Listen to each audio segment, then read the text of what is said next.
all sunshine and rainbows.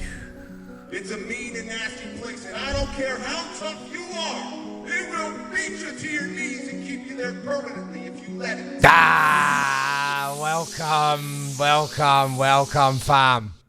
We're back. It's the InsideOutrz podcast show on another bright and breezy Monday with me, Danny Lloyd, the man that took the I out of addict and put the Y in you. And it's your boy, the Lock Dog, aka former rock bottom resident turned lifestyle entrepreneur. Oh, No, I stole that one. you did, didn't you? You did, didn't you? And we are joined today by the young, bright, breezy entrepreneur, Shard Ellis Young from Game Resets. How are you, brother? Good. How are you guys going? I'm sweet as a nut, sweet like Tropicana. I don't think I've ever had a sweet nut. I know, it's a play on words, Lock Dog. Oh, yeah. I knew that. Back in your box. We haven't even started and you're already back in the box. I love the box. Good. I'm not going to go there. So Shard, how you doing? For real? Yeah, going well.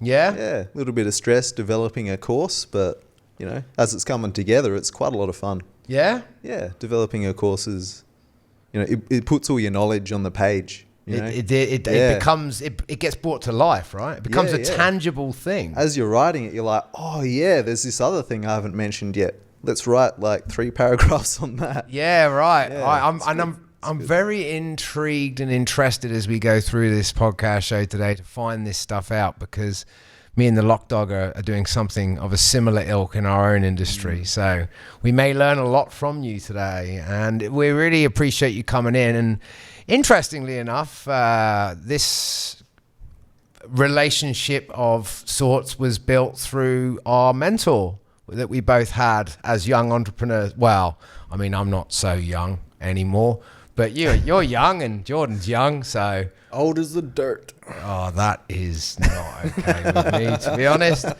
But yeah, Jane Carnegie, shout out to Jane. She introduced us, told us about what you were doing. And your subject matter today is something that actually we are deficient in. Would you not agree, Mr. Lockerbie? 100%. I've never, ever helped someone with what we're going to go through today. Oh. No. But I definitely think it's super interesting, given what we'd spoken about beforehand, like the potential correlation just between screens in general with the mobiles. Yeah. So it'll be interesting to see what we pick from you. Definitely. It's and listen, anyone watching on, if you are a parent of a child, well, really, to be honest, from about 3 these days upwards. Yeah. But children and young people that are gaming, that are your children, and you're struggling to figure it out, you do not want to switch off this show, because you are about to be given the holy grail of understanding of what to do next. Well, that's a bit of a... No pressure or anything, Shard. I was waiting for like the universal drum roll, just like, where's that coming from? So, all right, let's get into it. What's been going on in life recently that you expected and didn't expect? Well, I did not expect to be on a podcast so soon. Like before the course is even out, it'll probably be out by the time the podcast goes out. That's correct. But yeah, I wasn't expecting it to be so soon. So that's been good. Cool. Yeah. Well, the universe has a funny way of working like that, brother. It sure does. When you're on the mission, it has a very funny way of making sure you stay on it. Yes. Yeah. It's been good to have that accountability of knowing that I'm going on a podcast. Oh shit, I better get this already. Yeah. Yeah. Well, you have a very, very good voice for podcasting, I must admit. Do you not agree, Lock Dog? He's got a very raspy voice for it. Absolutely. Yeah. People will be loving it. Raspy voice. Oh. So what's been going on in life recently that you did expect? What? Sorry. I'm not sure what I expected. It's all been a new area for me with this course. Yep. None of it's really been that expected. Like, I expected that it would take me not quite as long to edit the course. Yep. It's taken quite a lot of time now. Okay. Remember that. Note that down. Yeah, but the amount of issues that can be discovered while you're editing is astounding. Yeah. Really. Okay. Yeah. Like you realize the audio in that area is slightly off, like, and it caught like the strangest sound. Yeah. Okay. Yeah. Would you classify yourself as a perfectionist? Yeah, I would say. Yeah. Yep. Yeah. Definitely. Yeah. Progress is better than perfection. That's all I can tell you. 40 years young, living this earth and being too much in the story sometimes when I was younger about making sure it was perfect. Yeah. It's a very famous saying, actually. Sometimes you don't have to be perfect to start, but you have to start to become perfect. Yes, exactly. I Exactly. can't remember who said that. Is that your mate Anthony Robbins? I feel like it is. I can't even remember, man. There's so many quotes jammed in this brain of mine. That's very true. So tell us, Shard, why did you agree to come on this podcast? And what do you hope our listeners get out of your episode? Well, I was hoping to get some more perspective on other addictions other than gaming addiction, because I'm not super exposed to all that. And getting you guys a perspective on gaming addiction would be, I think, invaluable to me. Yeah, cool. Yeah. Yeah, I think it's going to be a really cool little exchange of knowledge today.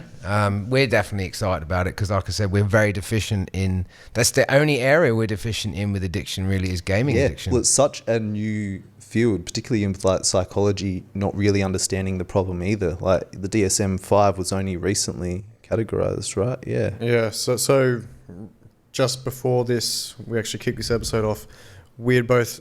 Well, I'd brought to Shard's attention, which had only come to my attention earlier on, that gaming addiction is now in the DSM-5. Oh, wow. So it's a recognised disorder. Yeah. Okay. Would've- Just for people that are listening that don't know what a DSM-5 is, can someone explain, please? It's the Yeah, diagnostic statistics, not statistics manual. Statistical manual. Yeah. That's For psychology and counselling and stuff. Yes. Yeah. So it's abbreviated down to 3 letters, but I think there's actually 5 words. Okay, cool. Yeah, so it's one of those ones it's easy to forget. Yeah. All right, cool. So that's good. That's really cool to hear that partly what you're doing on here this morning is to learn yourself, which is awesome. What do you hope most that our listeners get out of your episode? That there's a lot of hope out there for recovery, particularly with gaming addiction, you know, any addiction really. Yeah. There's a lot of hope there. I think there's going to be a lot of interested and intrigued parents that are going to tune into this episode. I'm going to make sure of it through when we release it on socials, put a big banner up saying, if you are a parent, you do not want to miss this. Because honestly, I know so many parents of very different aged teenagers and young people. And I always hear like them talk about, you know, the struggle is real. They don't know what to do. Yeah. All of my cousins are younger than me, and so many of them are struggling with screen time. Like my uncles and aunts don't know what to do really. Yeah, so I think at least today there'll be more knowledge base for people to think about. Because at the end of the day, the parents, they're not stupid. They just don't know this subject. So once they know it more, if you knew better, you do better, right? Exactly. So I feel like this will be very educational today. 100%. And it's not as easy as just, you know, ripping the console out the wall and throwing it in the bin or removing the TVs. Like the response you get from that individual that's stuck to the gaming, like they can become, you know, quite violent or aggressive, irritable, mood swings, and they actually start to reflect withdrawal symptoms that you'll find in a lot of substance abuse addictions. That's very interesting. It's and that's what people don't understand is like, it's a legal substance, right? It's a game. You buy it from a shop. Yeah. It directly affects your dopamine receptors. Exactly. You know? You're getting a hit of dopamine every time you're playing. Yeah. When you stop that, you know, your dopamine glands are burnt out. Yeah. It's like taking a bottle of vodka off of an alcoholic. What do you reckon they're going to do? They're going to try to go find another one. Well, I mean, other than that, their behavior towards you is going to be very aggressive, right? Yeah. So this is what I think parents don't understand, especially because these are sometimes young teenagers or even 6, 7, 8, 9, 10. Yeah. So I think in a way they think, but kids aren't meant to behave like a grown-up would if you took alcohol off them. It's like, it's dopamine. It's not about the kid, the age, or the person. It's dopamine. You're messing around with a chemical and it's an imbalance, so then it causes imbalanced behavior. Yeah. Right? Here's the other thing though, man. Like, it's not just kids and teenagers. Like, it's affecting adults. Oh, yes, of course. It's just the more impacted is in the family with a teenager with the addiction. Yep. Because, obviously they cop the brunt of the behaviours. Yep. Oh, of course, yeah. And I mean, I know friends of mine who are coming into their 40s now who still play COD, what's it called? Call of Duty and games like that quite a lot. Some of them at a point until they realised it was getting bad that were almost disengaged from their own relationships from it. Yeah. So it affects all walks of life. It's just that I think the common thread, or I feel the common thread for this show, I'm hoping is for the parents. But the adults can take it as much as they can from it too. Yeah. Yeah. But yeah, the parentals are definitely drowning in the abyss of gaming and screens. Yeah. Well, they've not had to deal with that issue themselves growing up. No. So No. I remember, I'm born in 1983, so I remember my first gaming console was a Commodore 64. I don't... Oh, lovely. Oh, you do know what that is? My dad's got one. And Transylvania was the game. Oh, yeah. Yeah, very, very old game. But yeah, that was my gaming career, mainly, was the Commodore 64. And then I think for a little bit, I was like on the first PlayStation. So I was like a PlayStation. You know how like you have either PlayStation or Xbox, and these days it's either Apple or Samsung. It's like, I swear they release these things to keep us divided. Oh, absolutely. First it was black or white. Now we're choosing vaxxed or unvaxxed. Everyone's just Apple or Samsung, PlayStation or Xbox. It's a competition. It's devices making people divisive. Yes. How'd you like them apples? Yeah. I'm on fire today, lads. The day has been horrific. Don't burn out your brain. Okay, back in my box. That's not hard to do. All right, so then I guess the next question really should be then, what was growing up like in your world? Like what was growing up in your world like? So I grew up in a it was a large country town, Nuriutpa, which is 40, 50 minutes north of Adelaide. So it was pretty quiet, really. The main thing was hanging out with friends was, it was kind of difficult to do because I lived most of my life in Gawler and travelled to Nuri, which was roughly 30 minutes.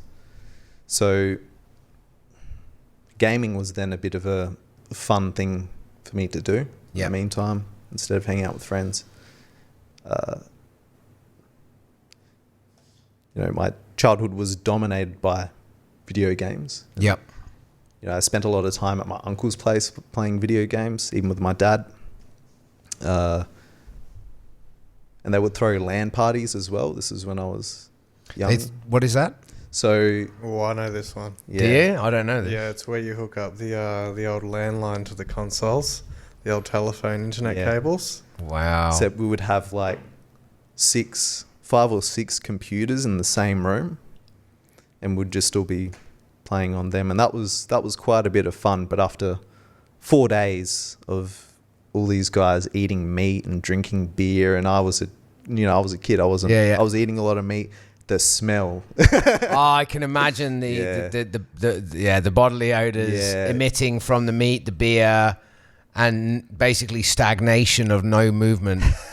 And probably a lot of like Cheetos and cheese puffs and the fermenting stomachs, Skittles and chocolate. And I'm being very stereotypical for gamers, but this is what I've seen in films, like all of the, like Seth Rogen and all that in the films, and they've just got like bowls of Skittles and Cheeto puffs, cheese puffs, and they're just last shower appointment 3 days ago.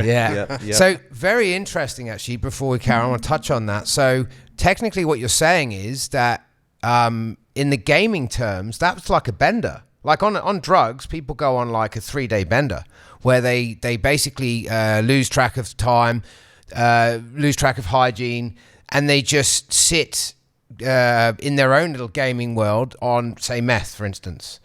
And they're on a bender. So in a way, the gaming world has very similar connotations. Yes. Yeah, it's very similar to that kind of thing. Yeah. You know, we'd all be playing video game, multiplayer games together, sometimes not together, but, you know, we'd always just be playing games in the same room. Yeah, it's very interesting, isn't it? Like when you really look at it closely, like talking about this, my brain is going on so many directions. It actually just made me think of times I'd done that with mates growing up. Yeah. And like if you want to see world record breaking toilet times, you fucking go and watch these people run back and forth from a toilet. 30 seconds. Yeah, fucking in and out, bam, bam. Yeah, right. Back to the gaming. Yeah. Loading screen is the only time you're allowed to go do that. Yeah. Yeah, it's mad actually when I think about it. Like it's just so the same, right? Like it's bendering in gaming, right? Like it's just that no one's like doing anything like. Yeah, I hadn't actually thought of it like that, so that's interesting. But like you bring that up. from my reference points of just generally being a pretty loose unit for a long time and doing a lot of drugs and doing benders that sometimes stretched for 6, 7, 8, even more days. But thinking about that and saying, 3 days just sat there eating meat, drinking beer and playing the games, it's like, to me, my brain was like, so that's basically like bender. It's just that I never used to eat anything. Yeah. But like I would still be with a group of people for 2 to 3 days doing the same activity. It just wasn't gaming. Yes. It was talking absolute tripe, doing random things like building music recording studios. Yeah, that happened once. That's random. That was a 4-day, 3-night bender with a few of the boys, and that's interesting. we went to Bunnings and we all wanted to be rappers, and so like we literally got all the wood and framed it out and like spent 4 days and built like a recording booth. Like, that's a bit. Wow, that's a lot of effort. It was a lot of things going on. So I guess that leads me on to my next question really then is, what does the word addiction mean to you? So I think of it as a lack of control. So like a lack of focused effort on something that's meaningful. Yeah. So and it's letting something else define you. Yep. It's letting your habit define you. You become associated with the thing that you're addicted to. You let it build your identity, so it becomes something that you embody. Yeah, okay. Yeah, that actually makes a lot of sense to me. From people I work with currently, I can definitely see one of their biggest problems is, how do I shift being Bob with the addiction and move all these shitty friends out of my life now that I'm clean, because they keep coming around to my house because this is who I was, or it's who they think I still am. I'm that guy. Yeah, like not everyone wants the best for you. No. No. You've got to learn to disconnect from that old identity, and that's really hard. Well, people don't like other people making moves. Right, and that's true to life, but definitely an addiction. Yeah, they don't want you to outgrow them. Well, no, because the minute that it's called perception is projection. Like the minute somebody is confronting you for not gaming anymore, or not bendering anymore, or doing whatever I used to do, I mean, what's wrong with you, man? You changed. Like, what are you doing? And it's like, getting my life together, bruv. What are you doing? And why are you telling me what I'm doing is wrong? Maybe you should take a mirror to bed and wake up to yourself, bruv, because I did that the other night and it's working out pretty well for me right now.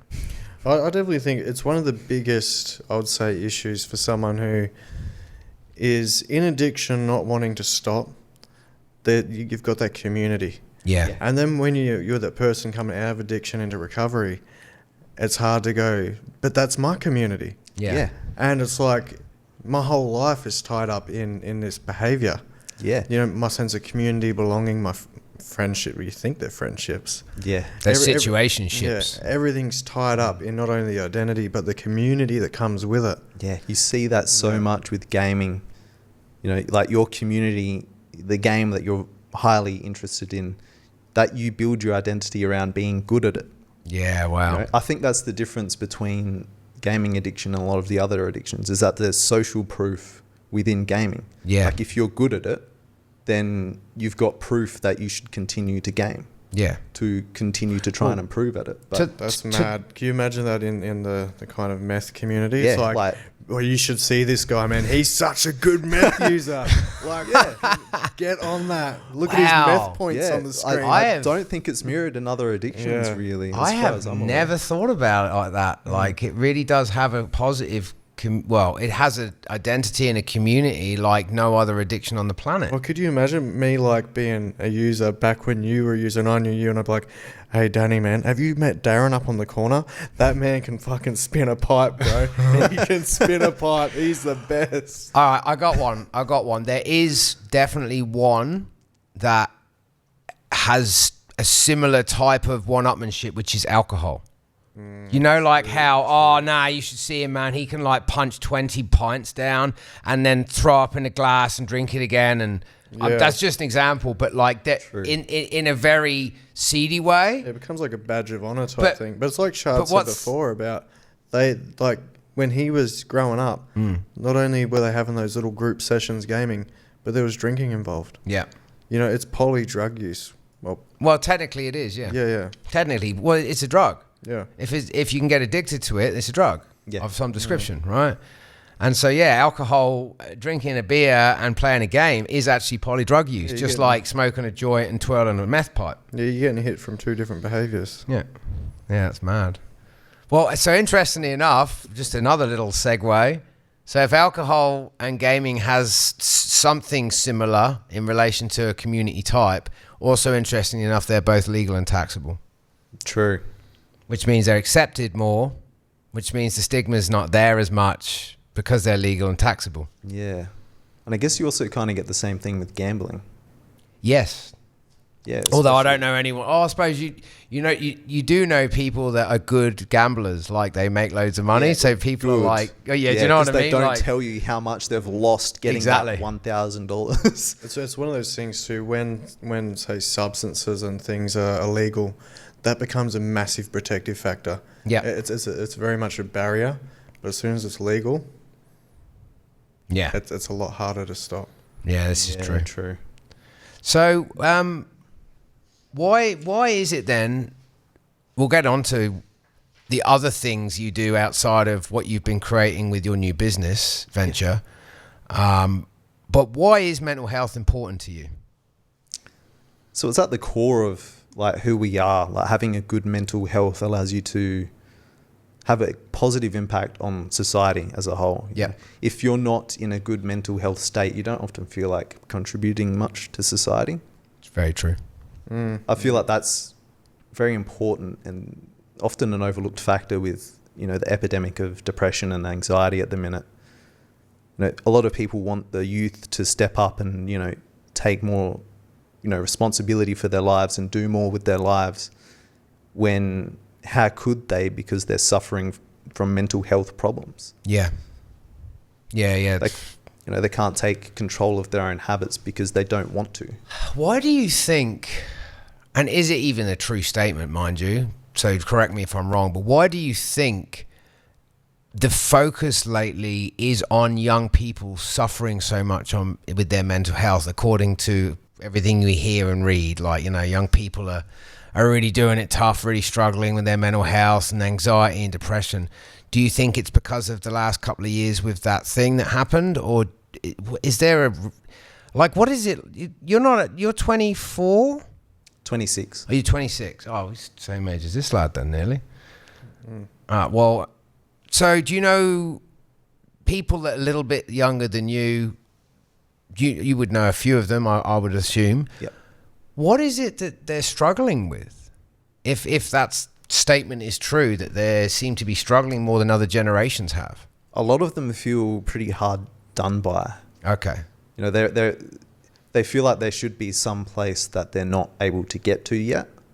Right. And there's a lot of this belief that they should be making a ton of money, doing, on social media perhaps, or on the various activities that they want to do, that they should be able to quickly get money. Okay. And because they're not necessarily able to do that, it brings them down a bit and they don't feel as great, or You know, it's a multitude of factors. It's that they're currently calling that, because that is a big problem with people in their 20s. It's like a quarter life crisis.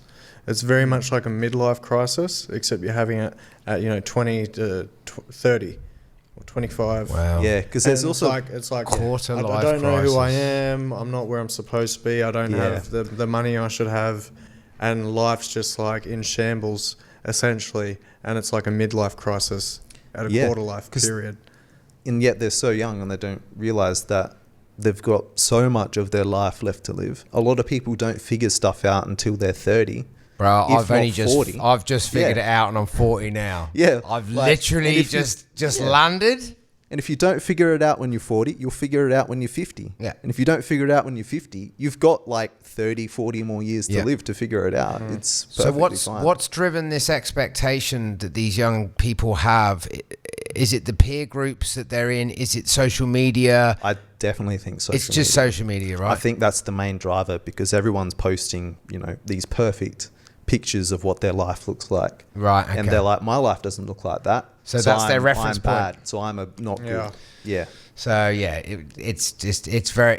I know it has its positive point, social media. So just back in your box, whoever's getting agitated right now. It's a multi-dimensional thing. It is. It's one of those environmental influences. Like we always look at who's around us, what's going on around us, to work out where we fit and how we fit. Yeah. But all these, well, not even 20-year-olds, even before that, are looking around and they're seeing 18-year-olds making, 4 million every 6 months and all this stuff, social media, and they just feel so inferior. It is like an inferiority complex. It really is. And it's like, I'm not there yet, but everyone else is. Because it's all they see. Their brain's taking in, this is where everyone else your age is. Why the fuck aren't you there?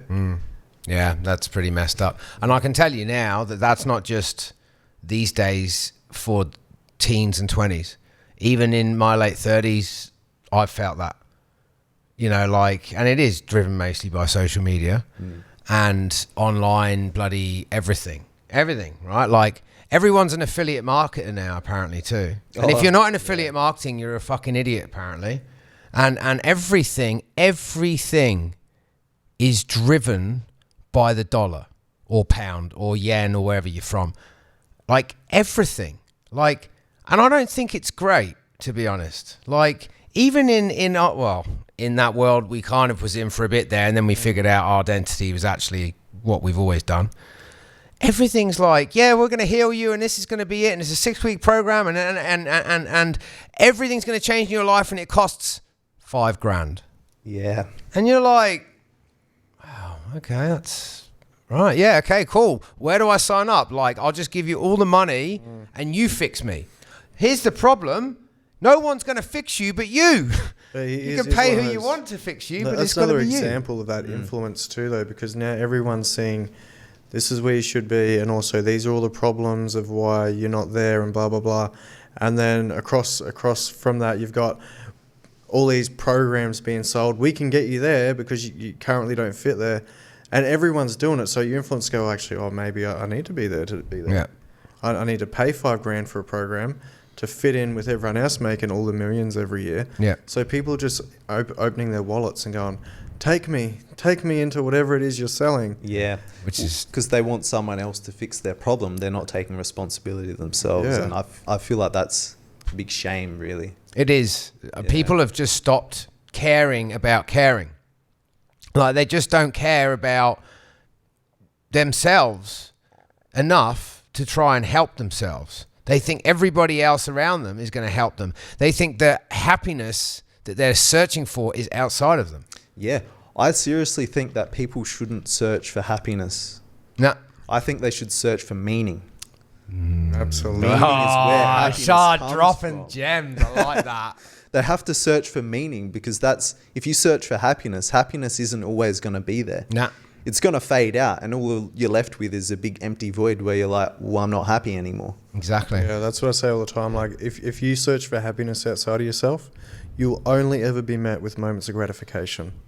It'll never be a sustained pleasure of happiness. Well, Get that meaning first. that leads me on to asking you, what was your lowest point in life? Honestly. So that would be 2019. Okay. Yeah, very rough year for me. So my cat passed away Yep. in January, Yep. which was pretty bad. What was your cat's name? Titus. Titus. Rest in peace, Rest brother. in peace, Titus. Then in mid-year, Yep.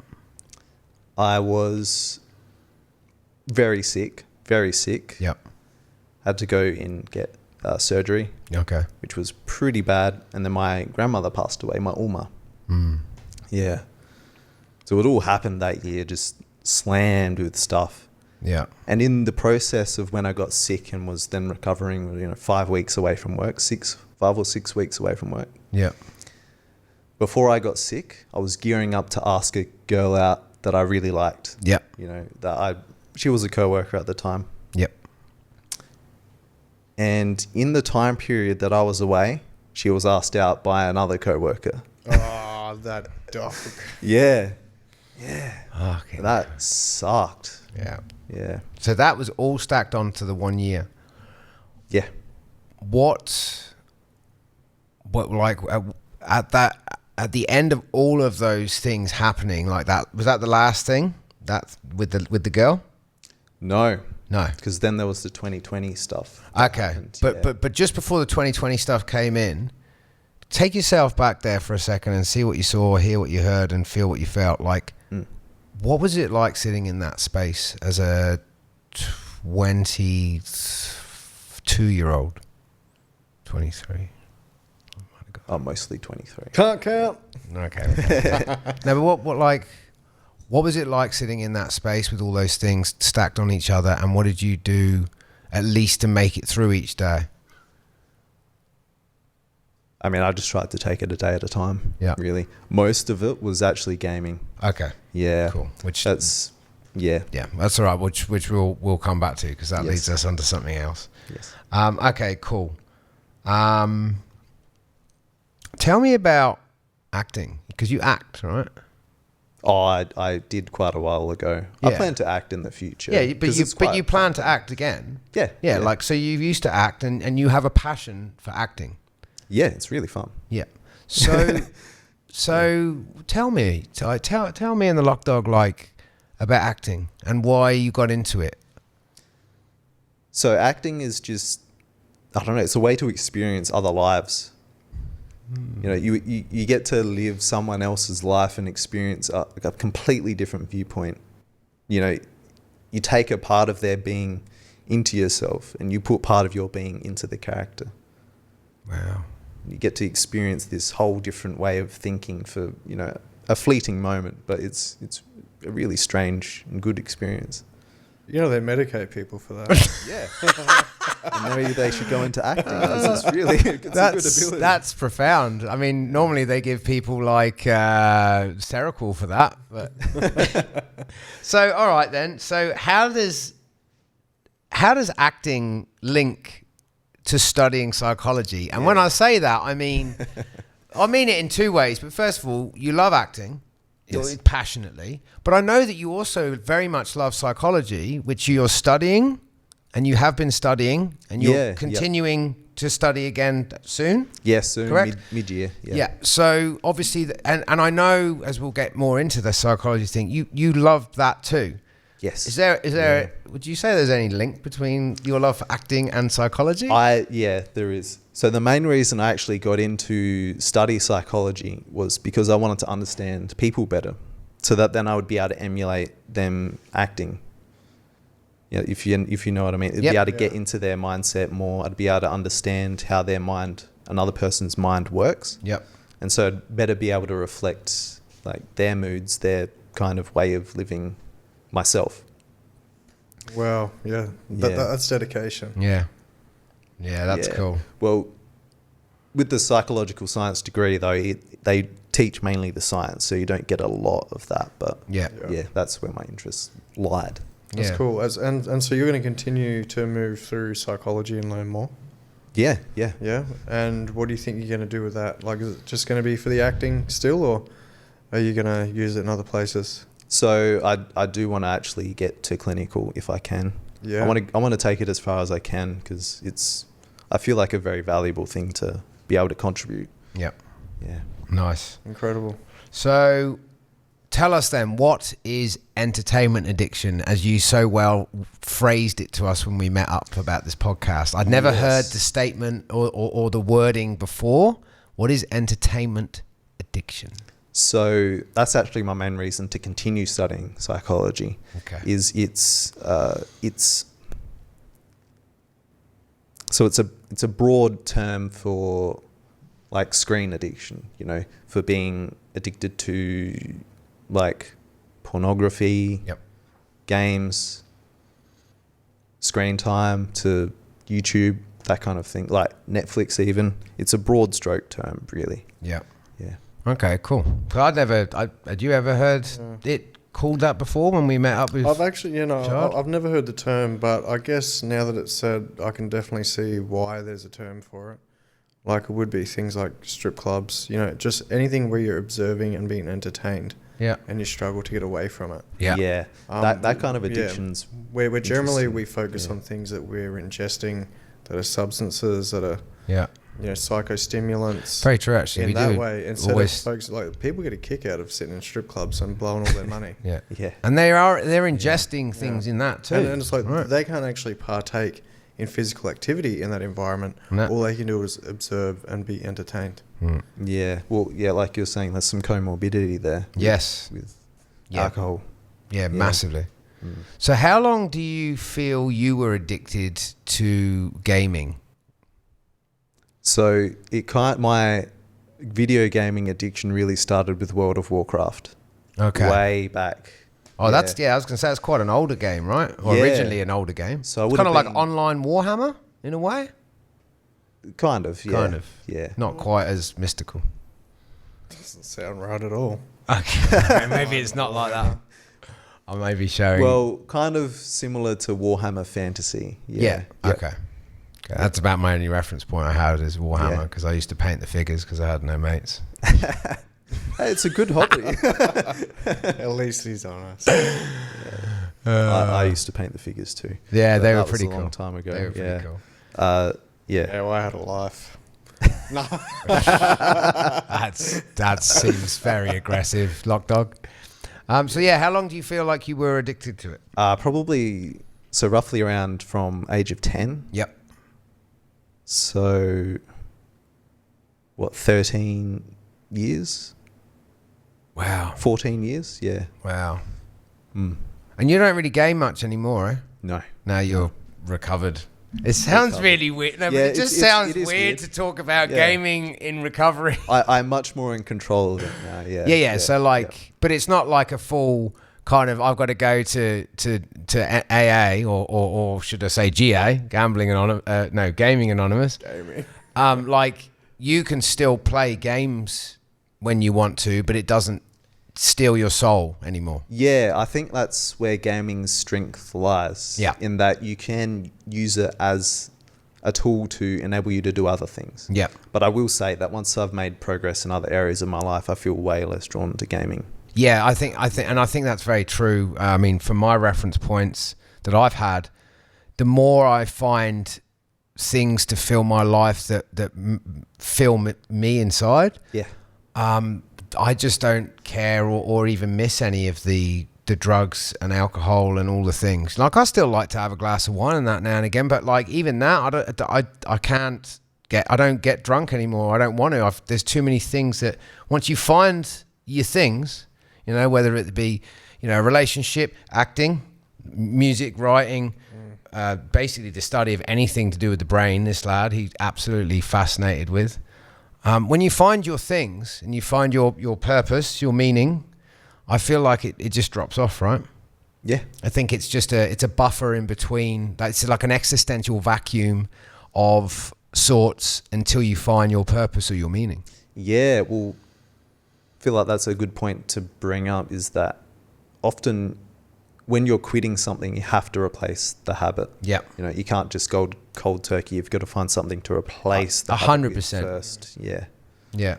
So your dad games a lot, eh? Or did game a lot? Yeah, yeah. He does game. He still games, yeah. So Do you feel that Dad being a gamer had any influence on your gaming and then maybe onto going and gaming too much? Yeah, a little bit. Yeah. Yeah. Well, because he was part of the LAN party stuff as well. Yeah. Yeah, he certainly did have an impact, but he was in a very stressful job. Yeah. Yeah. No, sorry, but when you just said like the whole LAN party, I'm like, he must have been like the chieftain. I've literally never heard of this LAN party thing. It's like a full thing. Ah. Never heard of it at all. No, it is. Oh, it was big with the Xbox too. Do you remember that? You ever No. played Xbox? So No. yeah, you used to be able to like link multiple consoles, and again, like same principles. Everyone would be running the telephone lines, and you would just have different screens, and boom, off you were. The chieftain. Oh no, I just come up with that. Like when you said The that it was like chieftain. him, I'm like, it's like a full village. It's I'm like a village of little completely- gamers. I feel like completely lost right now with all of this lingo, eh? I was definitely not a gamer. I managed to find plenty of other addictions instead. Yeah. Okay, cool. So I think we will take a quick segue and find out what you have got for us this week in News of the Week.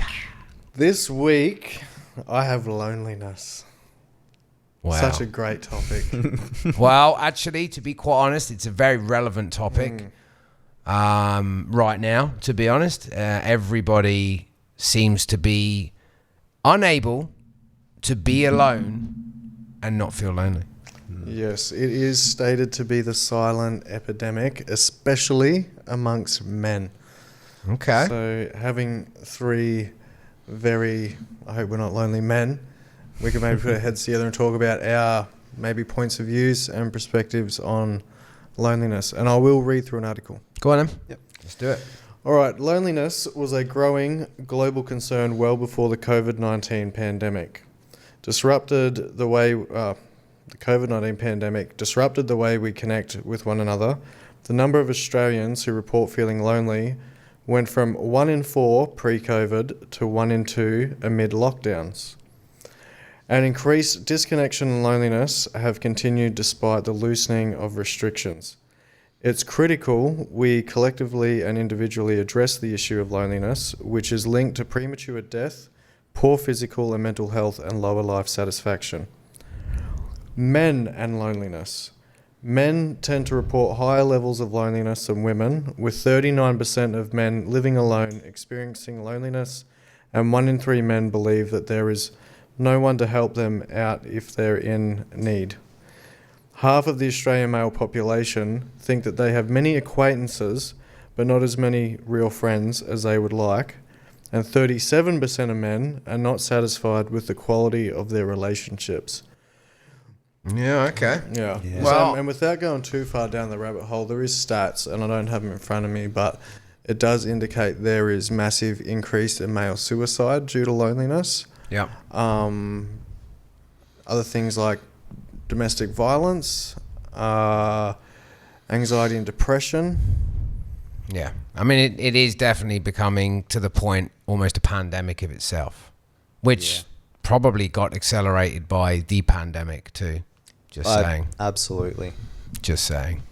Yeah. We're not going to go into that because, well, that's just a It whole is actually, other thing. so a lot of this also correlates with addiction, as we tend to talk about a lot. So people experience loneliness when they lack a sense of connection with others. It can feel like a sense of isolation. Other times, it just feels like no one is listening. Loneliness can be caused by mental, emotional, and physical factors, and it can even happen, there's a word missing in this article, even happen when It's you're 'cause it's lonely. surrounded by other people. The statistics show that ironically, you're not alone in feeling lonely. Well, that's an interesting double-binded metaphor type simile thing. And it's funny, a lot of people that find themselves in addiction, especially to substances, will describe themselves in many of these ways in the article. Yeah, oh, it's 100%. And a lot of what continues to drive them back into lapse and relapse is running away from the loneliness they find in recovery. Yeah. 100%. It's also lonely. Yeah, it's like you just said, it's actually very lonely in recovery, just as it is in addiction. Yeah. So it's what is it? What's old Mr. Robbins say? It's getting in and getting out. Oh no, it's Dr. Gabor, eh? Getting into addiction. Oh, It's the pain, and getting out of it is met with pain. close. Close? Not So quite. addiction begins with pain and addiction ends with pain. Ah, there you go. Meaning generally the reason you got into an addiction, that reason is still there when you decide to leave the addiction and to recovery, and you have to deal with it. Yeah. You know, you were either too naive or didn't understand what was going on back at the beginning. Yeah. And you just began self-medicating, finding relief, seeking escape. But then you get down to the end of that journey with addiction and the same issues there. But this time it has to be faced, otherwise there's no recovery to enter into. Yeah. Yeah, loneliness is definitely a crippling thing it's definitely engulfed a lot of my life. I don't know if you've ever gone through that yourself, John? Yeah. People are struggling to... these days, I very much enjoy my own company, as much as I enjoy being around good people. I never used to know how to do that at all. I used to fear being alone, and it would make me feel so lonely that I would reach for anyone or anything that would fix and fill the void. Yeah. Well, it does hook back to what we said earlier in the piece about that identity, and then I went on to talk about community. You know, so much of that's tied in with this loneliness thing too. Like there is no community. Yeah. Yeah. You know, and everyone's so isolated, and a lot of people do have a very sensitive mental health lately that, you know, when everyone assumes they're alone and no one wants to be their friend, Yeah. then no one comes together to kind of seek that change. Because, Yeah. you know, the neighbours probably feel exactly the same you are, but neither of you are going to walk out and go, hey, Dave, you want to be mates? Yeah. Or can we have a chat? No, because we're all locked away inside and all the things. Yeah, that's very true. Yeah, it's very true. It's we definitely got an epidemic of it, and I think a pandemic of it, But, you know, spreading through yeah. this world. It doesn't all have to be negative, you know, like from this topic of loneliness, there is actually, if you are to type into your search bar or Google, whatever it might be, there is a lot actually going on in everyone's communities. Like, and especially if you're in Adelaide, listen to this. Yeah. There is a great thing we go to every Saturday morning called the Well Team, and it's just a group of men. Yep. Like it's a group of men, and everyone's so different. There's so much diversity, different ages, different backgrounds, different careers, and we all just get together and talk and just know that And go for a walk. you're not alone. On a Saturday when you're not at work, Yep. you don't have to be home feeling alone. Get down at, 7 o'clock. Yeah. Wellteam.me. Yeah. If you're interested. An amazing group of gentlemen run by Troy Flower. Shout out, Troy. Yeah.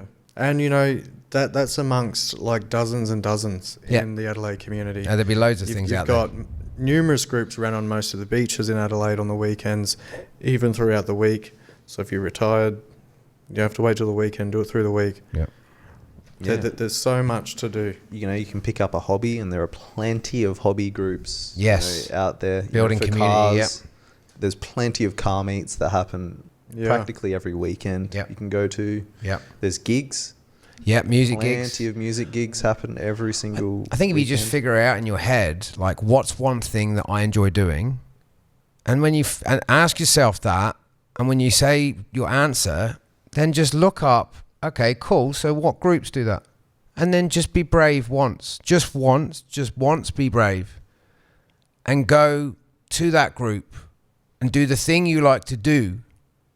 And you might just meet people that build you a community like gaming had done for you. Even though I know it had its bad times, I'm sure it had great times, and it still has value, right? The gaming community still have value, as does our walks with Well Team, as does multiple other faceted things all over Adelaide, Australia, and the world that you can do. So you just have to take that first brave step. And from there, it's easy. Exactly. So if you are one of those people that feel that you're alone in feeling alone, there's a lot of people that have had the same thoughts, especially recently, and they're making groups because of it. So Exactly. don't be ashamed to go and join one. Nah, you got this. You got this. And if you haven't, pull your fucking head in, bro. That's profound. All right. Back in my box. Sorry, I had to. I just like the stinger. I think it's just funny. Anyway, tell us about your moment in time, Shard Ellis Young, when you decided you had a problem with gaming. Yep. So that was back in 2020. So Right. that was right around when all the bushfires was happening. Yep. You know, country was burning down. Yes, I remember this well. Yeah. So my friends at the time, well, they're still friends, were throwing a fundraiser gig to Yep. raise money. And while I was there, I met these two girls who I hadn't seen since high school. And I was getting along well with them, quite liked one of them. Yep. She was rather lovely, and she was very much into self-growth, that kind of thing, reading a bunch of books on that kind of stuff. Yep. So after the gig, I did ask her out, and after a long period of ghosting, like months, Yep. she told me she was more interested in someone else. Right. Yeah. We've all been there. Yeah, and that it fucking hurts. That really hurt at Yep. that time, because I wasn't really used to rejection at that kind of Yep. level. That's a good way to get used to it. Has to Yeah. happen to you. Yeah, it has to happen. You got to get rejected, which I didn't really fully accept that that's what had to happen. So then what happened was I was like, well, they're interested in self-help books and that kind of thing. Maybe I should read some. So I read Awaken the Giant Within by Tony Robbins. Yep. Great It's book. Jordan's jam. Yeah, and that just kind of was a big wake-up call. Yeah. And I remember when we talked about this pre-podcast with this story, you'd also highlighted that part of the drive about that rejection was also you felt you'd lost your social skills from gaming. Yes, because I don't particularly like the social aspect of gaming. Right. I actually prefer the strategy games and games that are more single player. Yep. So I think it's because I'm a perfectionist. Yep. In multiplayer games, it's hard to be a perfectionist because you have to deal with all the other variables. But when you're just dealing with a single player game, you know what you're getting into. Yeah, true. So it was definitely driven by that. And because of that, I felt like my social skills were lacking. Yep. And oftentimes that meant when I did go out, I would often drink quite a lot in order to feel like I was fitting in. When Yeah. Obviously, that's not how that works. No, but it's driven... excessive drinking is always driven by anxiety as far as I'm concerned. Like, I just think it's a blanket rule. Yeah. Anyone that is... I was really bad. Like, I mean, Jordan used to witness it still when we were in Alice Springs, as did the Usos that we used to hang out with. Wow. I mean, I just used to pour straight vodka in a pint glass, like half a pint of vodka and just soda water and some thinking. By the funny thing is I used to have vodka, soda water and lime because it was healthy. Oh. I mean, half a pint of vodka. It's low carbs, but Yeah. I'll give you that. But It was well before White Claws existed. oh, But yes, excessive drinking normally cures anxiety socially for a brief period, yeah, and then it's a shit show. doesn't really work in the long run. So, yeah, I felt like my social skills were lacking, which is hence a lot of the pull towards reading the self-help books. Nice. Yeah.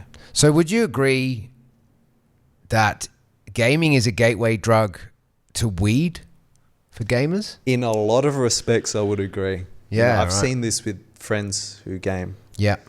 So They- the natural progression after gaming and getting a bit older is like punching bongs to game.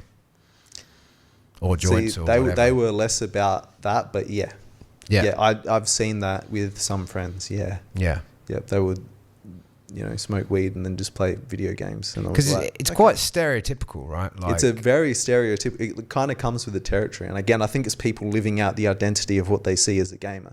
Yeah, wow. Yeah. That's mad.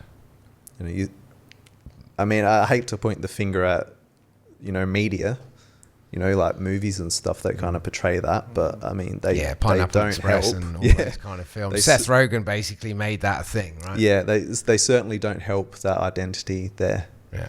Yeah. What you got over there for Mr. I was just saying that's interesting. Like, yeah, I've I used to game a bit as a teenager, but we never did bongs or joints. Like, there was always alcohol. So we definitely lived up to that bit of the type of picture that people painted. There would always be, there'd be like a carton of Jack Daniels there. There'd be some beers, maybe some UDL vodkas, and yeah, they would just slowly disappear over the next few hours. Yeah. It certainly was among my friend group more about the alcohol, but there was some of us that did tend then to go towards weed, and it kind of built their weed habit. Yeah. It makes sense. Like, if you're happy to sit there and get drunk, why not get a bit stoned? Yeah, true. But it's definitely a stereotypical thing that gamers smoke weed. Yeah. It's been glamorized by Hollywood too. Very much. So, all right.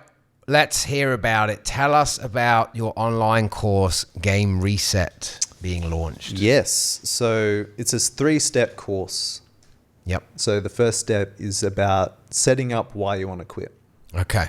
So giving you, because we're all have individual reasons for why we want to quit whatever we're trying to quit. Yep. So it's about cementing in your mind why it is you want to quit, and giving you a few, habit tricks to build that. Then it's about getting rid of the habit. Okay. So it's that step 2. Yep. You want to get rid of the habit. Just somehow shut it out of your life. So part of that is a detox period, which I talk about, which is a 30-day detox period where you don't want to touch gaming. So that's simply, even if you're planning on going back to gaming, you got to do the detox period of 30 days because that's roughly how long it takes for your dopamine receptors to recover from abusive gaming. Okay. There you go. Parents, listen. 30-day detox. 30 days, yeah.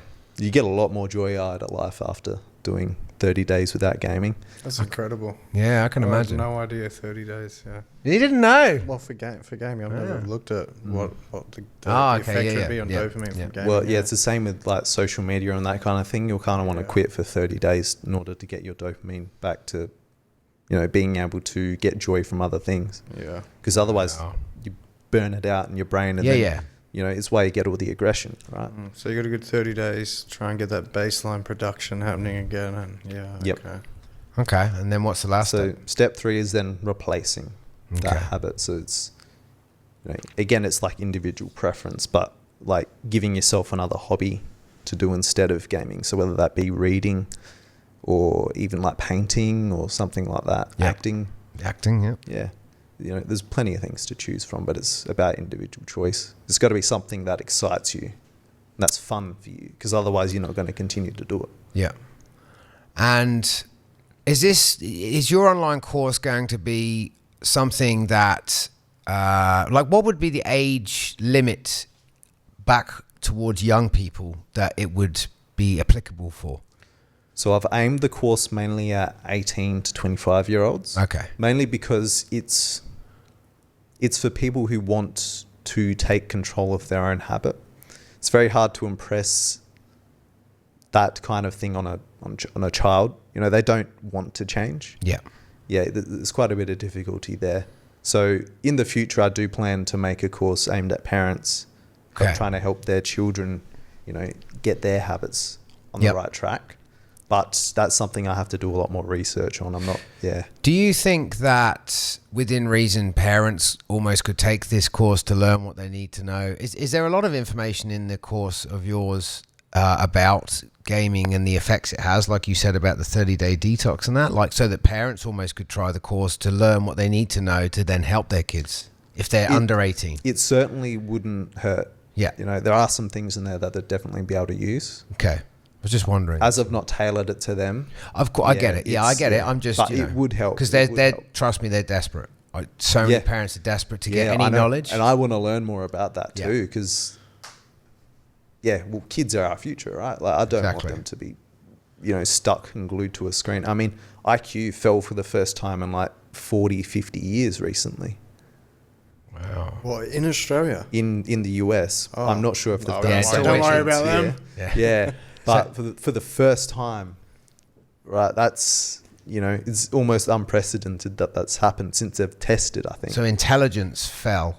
Yeah. Yeah, that's weird, considering you would think we're getting smarter with the amount of crap we've got going on. Yeah, with the amount of technology we have, you'd think Yeah. we would be, but apparently not. So Oh, they were right. It'll make you dumb. They've been saying it for years. it's a bit of a concern. Well, just a bit. Yeah. So what would be your advice to parents watching this then, seeing as your course is 18 upwards for now? What would be your advice to parents watching this who are struggling with their kids' screen time and general gaming? I think it's important you don't blame yourself for your child's habit.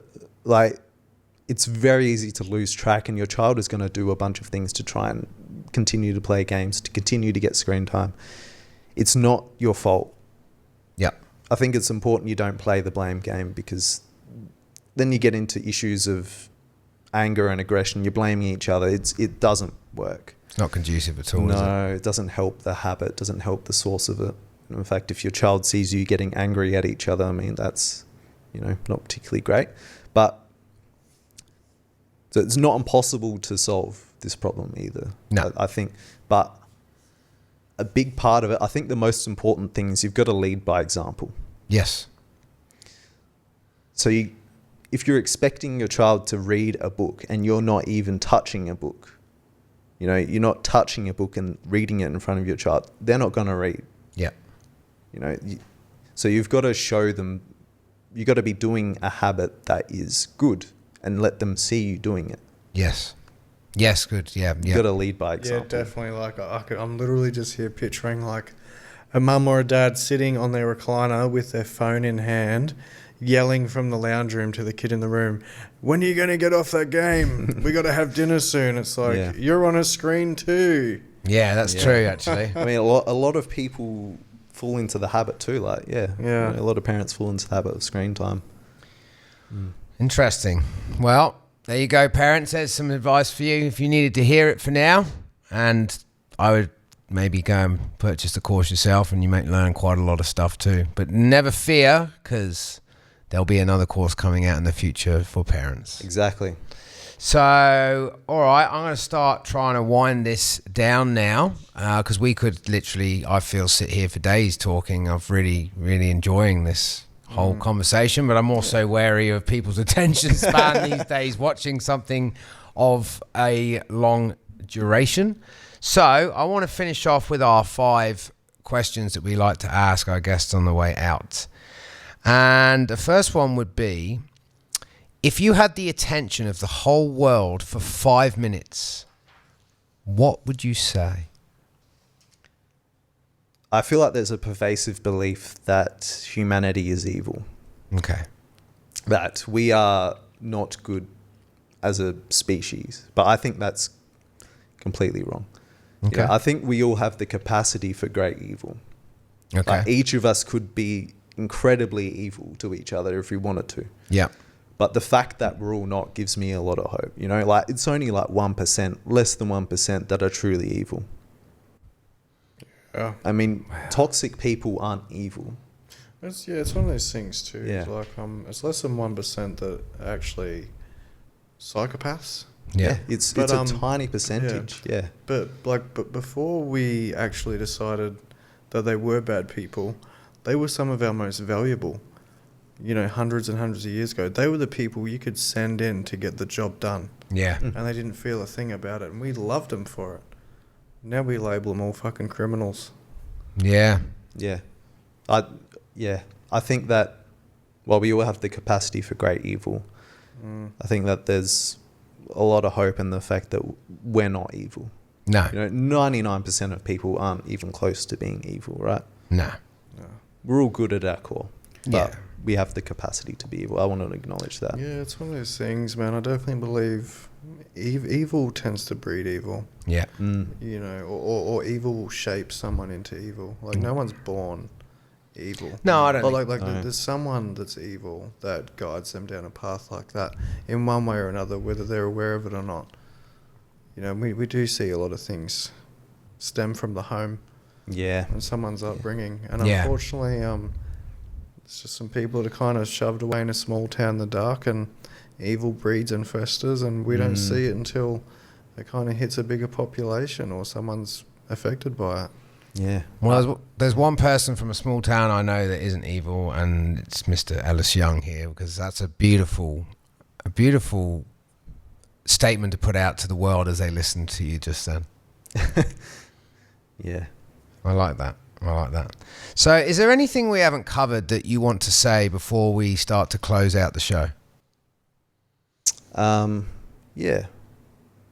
Well, I think a lot of issues come from, particularly at a societal level, there's a lot of people that seem to be afraid of taking responsibility for their own actions. Mm-hmm. Yeah. Yeah, and I feel like if people would just take that tiny little bit of an extra step and take responsibility for what they're doing in life, Yeah. so many problems would be fixed. Oh, And yeah. a lot of the anxiety that these people may feel about taking responsibility, they'd realize how much the anxiety wasn't actually a real problem. Yeah. They'd be able to deal with the capacity, you know, a greater capacity of things in their life. Why do you think people are scared to take ownership these days? Because that would mean that they're doing something wrong. Yeah. I think people are scared to fail, right? Yeah. I think people have forgotten that to succeed you have to fail. Yeah, I think that's a valuable rule that most Everyone's people just haven't learned. constantly trying to model success through success, but they can't get success without failure. Yeah, like an I oxymoron. think there's a hell of a lot equally to gain from humility on the road to success. Yeah. So how can listeners support you in your amazing work, Shard? So you can follow me at Shard EYAUS on Instagram. So you can, that way you can see Yep. all of my things that I post. And we'll make sure we updates. tag it in all of our social media for this show too. That'd be excellent. Yeah. Yep. And that just is a good way for you to have contact with all of the things that I'm going to be doing Yeah. and get updates on the course as well. Awesome. Yeah, Yeah. incredible. Awesome. All right. And what can people expect from you next? So actually, one of the bonuses for doing the course is I want to produce a course on neurolinguistic programming, Yeah, okay. because that's a really powerful tool. And I think that's something that a lot of people could use to great effect to grow very fast. But other than that, I do plan to continue to iterate on this current course Yep. Yeah. because I feel like it's in a good place. I definitely feel like it will need updating pretty regularly Yeah. just to keep it, up to date. The understanding I have from a very wise lady that's mentored me and Jordan lately around courses and stuff online was that once you have these courses online, you can actually continue adding to them Yes. and like putting different pieces and bits on and parts of and add-ons. So Yeah, that's kind of the plan because, you're not going to get it 100% perfect on your first shot. So just remember that statement yourself. Yeah. Because we would like to see your course soon. Yes. So don't get stuck in your perfectionism because you're already perfect to us. Oh, thank you. All right. What does living from the inside out mean to you? So that means, to me, changing our thoughts can change our habits. And you've got to grow from the inside in order to change your behaviors. I think that's very applicable in NLP. Mm. Yeah, there's very NLP in that response, yeah. Yeah. Well, I want to thank you for coming in today. I hope it wasn't too overwhelming other than the fact that I was half an hour late to the studio. No, thanks for having me. This was great. I really enjoyed today, and I must tip my hat to you. You are an extremely emotionally intelligent young man, and you give me great hope as an older man to see people like you and Jordan inhabiting this world, because I think your generation do actually get a really bad rap, and most of your generation I've met have very much surprised me in a great way. So I take my hat off to you and you know, your family and parents have raised an amazing young man. And it's been a pleasure. I've really enjoyed this today. I've learned a lot. Even the Lock Dog's learned a lot. Yeah, he normally knows it more than And anyone. even as we were moving through towards the end, just a lot of the things you said were very much in aligned with my way of thinking. So I felt like, you know, I kind of went into alignment with what you were saying all of the time, and it's just incredible to have someone on here who kind of thinks a bit like me, to be honest. And Yeah. That's good, and you know, I'm big on addressing addiction, but not in the area you're working in. So it's cool to know that I've now gained a friend in an area I know nothing about, but we're on the same course to help people. Yeah. So yeah, I'm no, interested to see what incredible. you guys come up with next. Yeah, you'll love it, man. It's like crystal meth and all the things that no one really likes to touch. Yeah, we definitely have picked a very interesting area to work on, but it's going to be one that's good. And it's kind of also why we have this podcast for anybody watching. If you're struggling with your bad thoughts, your bad behaviors, your bad habits, and your bad addictions, understand that there is plenty of people out there that understand you more than you realize. And as such, all you have to do, like I said about before with the loneliness thing, was be brave once. Just once be brave, and it could change the course of the rest of your life. And this is why Inside Out Coaching Consultancy Collective exists.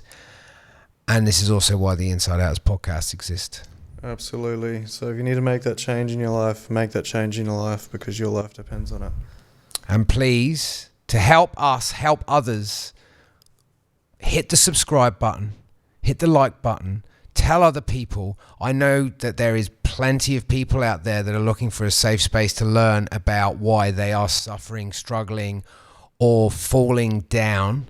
So for us to keep helping people and keep pushing forward the message, get onto the channels, hit the subscribe button, and make sure to like us.